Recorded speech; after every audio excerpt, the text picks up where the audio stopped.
Hello everyone, welcome back to my channel. So in today's video I'm going to be repotting my big aloe vera plant. So as you can see, this plant is actually leggy and not broad leaves because it didn't get enough light, and I wanted to make it more beautiful. So I'm going to use a well-drained potting mix that has perlite, some sand and some orchid bark for more drainage.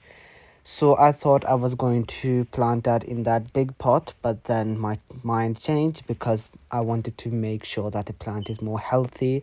So I cut most of the dead leaves and broken leaves, and then I wanted to remove the pups from the mother plant so that I could plant the mother plant separately from the pups, because I want a more healthy plant rather than leggy looking and thin leaves.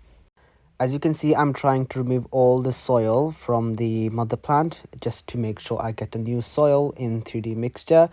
This soil is actually the same as the one I'm going to use now, the same potting mix, but then obviously I wanted new nutrition.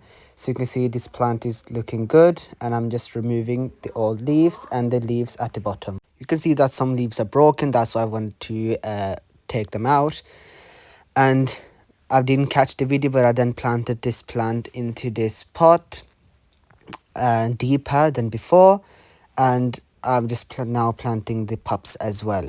So you can see the end result now. So this is the end result. You can see I've taken all the dead leaves out and the broken ones, and I've planted it more deeper. So really hope you enjoyed the video, and I'll see you later in the next video. Bye.